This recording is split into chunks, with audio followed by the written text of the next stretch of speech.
नमस्कार, मी दीपक पाठक आणि तुम्ही पाहतात आझाद मराठी. पुणे महानगरपालिका निवडणुकीच्या अनुषंगानं आपण वेगवेगळ्या प्रभागामध्ये जाऊन जे उमेदवार आहेत त्यांच्याकडनं त्यांचं त्या प्रभागाबद्दलचं व्हिजन जाणून घेतो आहे. आज आपण औंध बोपोडी या प्रभाग क्रमांक 8मध्ये आलेलो आहोत आणि या ठिकाणचे अतिशय चर्चेत असणारे उमेदवार सनी निमन यांच्याशी आपण संवाद साधूयात. त्यांचं नेमकं या प्रभागाबद्दलचं व्हिजन जाणून घेऊयात.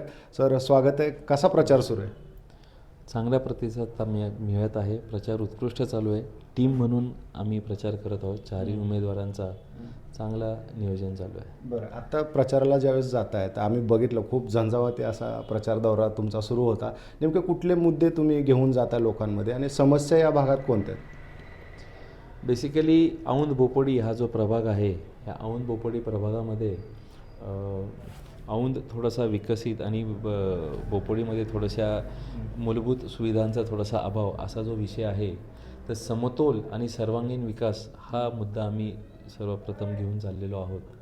स्मार्ट सिटीच्या अंतर्गत थोडासा औंधचा ज्या पद्धतीने डेव्हलपमेंट झाली, त्याच अनुषंगाने औंध रोड असेल, भाऊ पाटील रोड असेल, ह्याची देखील डेव्हलपमेंट त्या अनुषंगाने व्हावी असा आमचा त्याच्यामध्ये प्रयत्न असणार आहे. आणि सर्वमध्ये 3P मॉडेलवरती आम्ही काम करणार आहोत.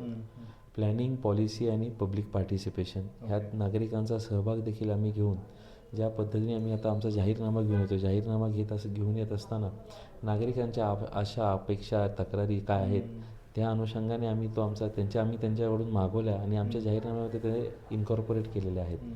आणि आम्ही इथून पुढे काम करत असताना जी अकाउंटेबिलिटी म्हणतो, ती अकाउंटेबिलिटी घेऊन आम्ही काम करणार आहोत. म्हणजे पुढचे टाईम फ्रेम धरून की बाबा पुढच्या 100 दिवसामध्ये हे काम होईल, प्रत्येक महिन्याचा रिपोर्ट आम्ही नागरिकांना देऊ, अशा पद्धतीने हे काम करायचं आम्ही नागरिकांना सांगत आहोत. आणि नागरिकांचा त्याच्यावरती चांगला विश्वास आहे आणि त्यांनी आमचं काम पाहिलेलं आहे.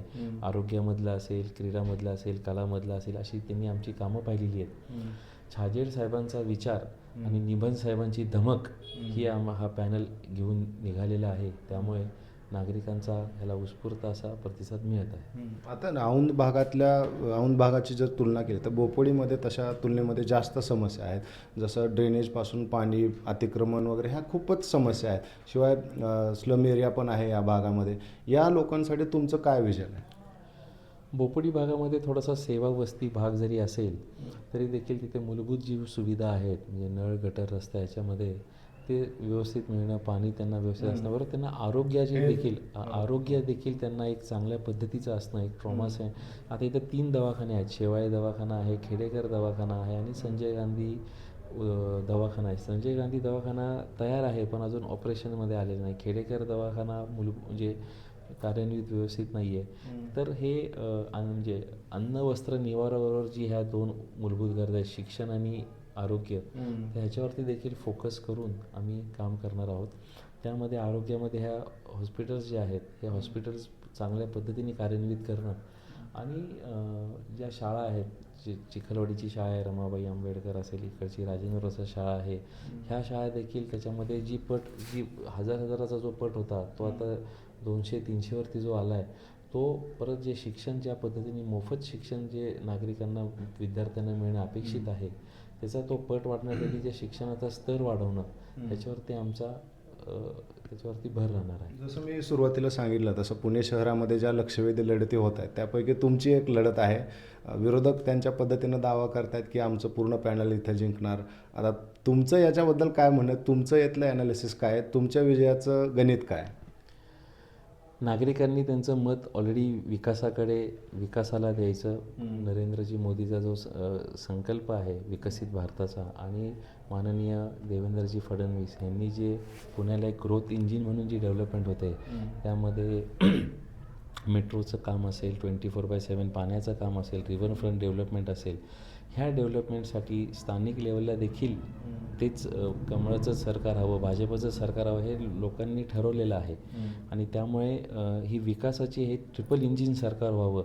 ह्यामुळे आणि जे स्थानिकांचे जे प्रॉब्लेम्स आहेत हे सोडवणूक करण्यासाठी आम्ही जे 4 उमेदवार आहोत हे सुशिक्षित तरुण आहोत आणि नागरिकांचा त्याच्यावरती विश्वास आहे की ही तरुण मुलं एक नक्की आमूलग्रह बदल करून हा प्रभाग सर्वांगीण विकास करून आदर्श असा प्रभाग घडवतील. त्यामुळे मला असा विश्वास आहे की नागरिक आमच्याबरोबर आहेत. शासनाने अनेक चांगल्या योजना आणलेल्या आहेत, मात्र लोकांपर्यंत पोहोचलेल्या नाहीत असं काही भागांमध्ये चित्र आम्हाला शहरामध्ये दिसतंय. तुम्ही तुमच्या कार्यालयाच्या माध्यमातून गेले 5-7 वर्ष तुम्ही काय केलेलं आहे लोकांपर्यंत, तुम्ही कशा पद्धतीनं पोहोचला? कारण आम्ही ज्यावेळेस लोकांमध्ये जातोय त्यावेळेस सगळेजण बोलत आहेत की आले होते दादा, आमच्यापर्यंत पोहोचले होते. मग हे कसं केलेलं आहे तुम्ही? कार्यसम्राट मोफत आरोग्य शिबिर असेल, ह्या माध्यमातून आपण आरोग्याच्या अनेक योजना आपण ह्यामध्ये राबवल्या. त्यामध्ये तपासणीपासून शस्त्रक्रियेपर्यंत मोफत सर्व काही ही टॅगलाईन घेऊनच आपण त्याच्यामध्ये काम केलेलं आहे. मग त्यामध्ये आरोग्याच्या विविध ज्या काय म्हणजे महात्मा ज्योतिबा फुले योजना असेल, CM रिलीफ फंड असेल किंवा CSRच्या माध्यमातून असेल किंवा आमच्या सोमेश्वर फाउंडेशनच्या माध्यमातून अनेक जणांचे आपण ऑपरेशन्स त्यामध्ये मोफत करून दिले. विनायक निमन शिष्यवृत्तीच्या माध्यमातून आपण अनेक नागरिकांना त्याच्यामध्ये शिष्यवृत्ती मध्ये आपण त्यांना मदत केलेली आहे. हेच म्हणजे कला क्रीडा आरोग्यामध्ये काम करत असताना, शिक्षणामध्ये काम करत असताना एक जो सामाजिक काम करणं जे गरजेचं आहे, त्याच्यावर हे मूलभूत सुविधांसाठी काम करण्यासाठी म्हणून आता नागरिकांसाठी म्हणून आता ह्या नगरसेवकाच्या माध्यमातून आपण मूलभूत सुविधा देखील नागरिकांना त्याच जोशाने देण्यासाठी आता ह्या आम्ही कॉर्पोरेशनच्या इलेक्शनमध्ये सहभागी होतो. लोकांमध्ये जात आहे आता या भागामध्ये आबांचं देखील मोठं काम होतं, अनेक त्यांचे जुने सहकारी भेटत असतील आणि मला व्यक्तिगत तुम्हाला पण विचारायचं आहे, आबांच्या पश्चात तुम्ही निवडणुकीला मला वाटतं पहिल्यांदा सामोरे जात आहे, तर आज तुमच्या भावना काय? जेव्हा मी नागरिकांना भेटतो तेव्हा प्रत्येक वेळेस प्रत्येक नागरिक हा त्यांची आठवण काढतो आणि कितीतरी नागरिक असे होते की अरे हो शेठ, म्हणजे आमदार साहेबांना काही शेठ म्हणायचे, काही आमदार साहेब म्हणायचे, शेठनी आमचं हे काम केलं होतं, शेठनी आमचं हे काम केलं. प्रत्येक नागरिकांनी त्या भावनेने आणि त्यांचा मुलगा आज उभा आहे तर त्या एक वेगळ्या भावनेने ते माझं स्वागत करतात आणि सांगतात की 100% आम्ही तुझ्या मागे आहोत. आणि त्या लोकांमध्येच मला साहेबांचा आशीर्वाद दिसतो असं माझी भावना त्याच्यामध्ये, म्हणजे माझी स्वतःची ती भावना आहे. आता याच्यामध्ये कुटुंबाची देखील साथ खूप महत्त्वाची आहे. आबांच्या पश्चात कुटुंब वगैरे ह्या सगळ्याची जबाबदारी आता तुमच्यावर आहे. हे सगळं कसं मॅनेज करताय? कुटुंब असेल म्हणजे कुटुंब मॅनेज करणं, ते कुटुंब एक म्हणजे एक परिवार, म्हणजे हा आमचा परिवार तर आहेच आणि हा समाज देखील एक परिवार म्हणूनच वडिलांनी हा कायम कन्सिडर केलेला आहे. आणि हा एक्सटेंडेड फॅमिली आणि आपली फॅमिली ही एक फॅमिली धरूनच वडिलांनी काम केलं आणि तोच वारसा मी वसा म्हणून पुढे चालू ठेवलेला आहे. आता 15 तारखेला मतदान आहे. लोक ज्या वेळेला तुमच्या नावापुढचं कमळाच्या समोरचं जे बटन आहे तर ते दाबण्यासाठी जातील, तर लोकांनी तुमच्या नावासमोरचं बटन का दाबावं? लोकांना तुमचं काय आव्हान असणार आहे? विकासाकडे पाहून एक तरुण सुशिक्षित, म्हणजे मी BE सिव्हिल केलं आहे, MS ऑस्ट्रेलियामधून केलं आहे, युनिव्हर्सिटी ऑफ मेलबर्नमधून, आणि एक विजन घेऊन मी काम करतो आहे. कोणावर टीका टिप्पणी न करता एक विकासाभिमुख एक विजन घेऊन काम करणारा तरुण. आणि मोदीजींचं जे 2047चा जो संकल्प आहे विकसित भारताचा, आणि देवेंद्रजी फडणवीसांचं जे पुण्याकडे ग्रोथ इंजिन म्हणून जे पाहत आहेत, त्याचे हात बळकट करण्यासाठी एक तरुणाला संधी देतील पुणेकर, अशी मला ठाम विश्वास आहे. माझा अजून एक छोटा प्रश्न आहे की आता या भागामध्ये बऱ्याच समस्या आहेत. तुमच्या प्रायोरिटीने जर 3 समस्या जर तुम्हाला सोडवायच्या असतील आणि टाईम सहित सांगा, जसं मला तुम्ही मगाशी सांगितलं की 100 दिवसाच्यात आम्ही हे करू, तर टाईम पिरियड सांगा की मला ही समस्या आहे मी एवढ्या दिवसामध्ये सोड, असं सांगू शकताय तुम्ही? 100%. मी आता त्यासाठी 13 तारखेला CM साहेबांची सभा आहे. CM साहेबांच्या सभेमध्ये आम्ही आमचा जाहीरनामा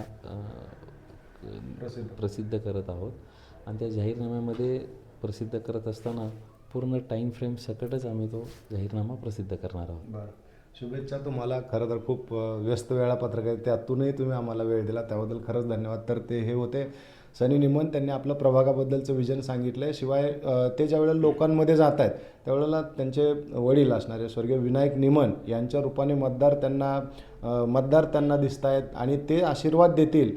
आणि त्यासोबतच विकास कामांच्या जोरावरती आम्ही या भागामध्ये निवडणूक जिंकू असा त्यांच्याकडनं विश्वास व्यक्त केला जातो आहे. मतदार 15 तारखेला मतदान करणार आहेत आणि 16 तारखेला याचा रिझल्ट येणार आहे. पाहूयात मतदार राजा याबाबत काय निर्णय घेतो. तुर्तास इथंच थांबूयात. धन्यवाद.